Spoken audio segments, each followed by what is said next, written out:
friends, welcome to this week's episode of Food from Fiction.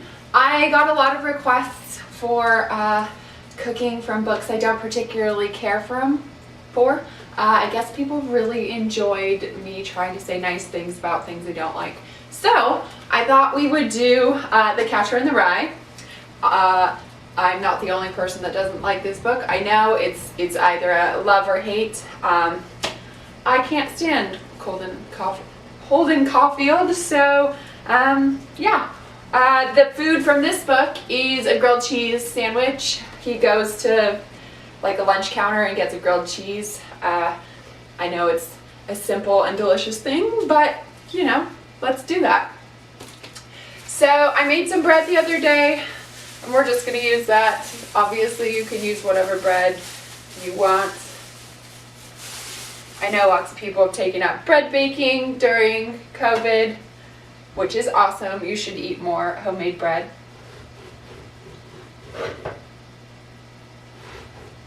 So in preparation for this week's episode, I really couldn't bring myself to read Catcher in the Rye again, so I read a lot of literary reviews about it, and the responses from huge big names in the literary world for the past 50 years in response to Catcher in the Rye were just all over the place. Some people were like comparing Holden to Jesus. Some people were just outraged and disgusted by him, and I think that that and reading some of these reviews really made me reconsider my position on Holden Caulfield being the worst literary character ever. So I'm downgrading him. He's not the most annoying, he's not the worst, but he's still up there. Yeah, and I understand that if you read this book again as an adult, there's a lot. You have a different experience than when you read it in high school as a teenager. Yeah, so read Catcher in the Rye. You'll love it. It is an American standard, an American classic, and it is for a reason. So hope you like it. Anyways, back to the more important thing, grilled cheese. Some people like to put mayonnaise on the outside of their bread because the way it just like crisps and fries up. I don't see a need to do that. So sue me. So we're going to heat our pan. One summer I worked in a hospital kitchen, and one of my jobs there was making grilled cheese.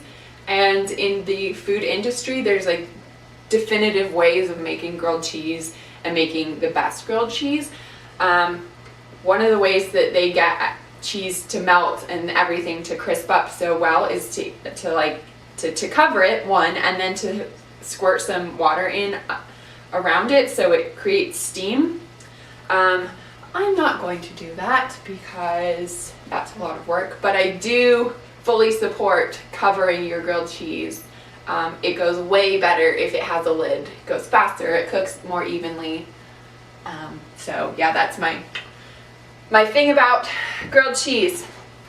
Also, you can put anything and everything in it. I'm going to use some Havarti with dill. Obviously, you can do themed. You can do ones with bacon because you know I love bacon. All sorts of things. And our pan is ready to go. So just gonna put some butter in the pan. And maybe a little more cheese.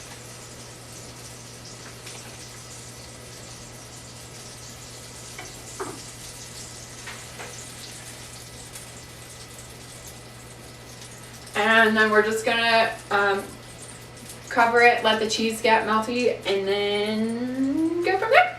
Because it's just a grilled cheese sandwich. To have this cheese melt here, I thought I would also say that the amount that I dislike and find Holden Caulfield incredibly annoying and hypocritical, and I'm not doing a good job selling this book this week, but I'll try.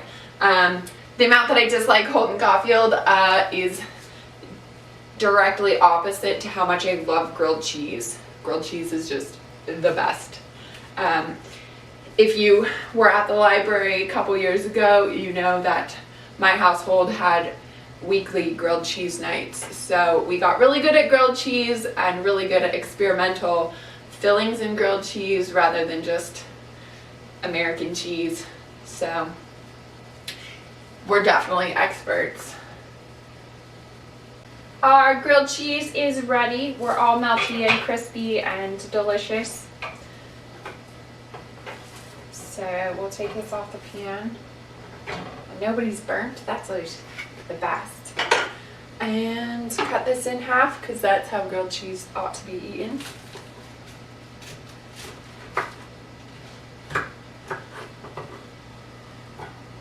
Alright, so I promised a sales pitch for Catcher in the Rye. You should read it because it's a quintessential American youth book. It does have some questionable characters, and I'm sure there's lots of really good things. It is really written really well, and it resonates with a lot of young people because obviously many people go through rebellious phases. You can read it and just take it as a satire. You can read it and take it however you want. Read it. It's good. What's better is grilled cheese. So as my new goal to be better about showing the food, here's my grilled cheese.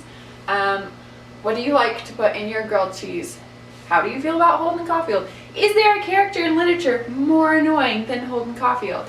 Let us know, and see you next week.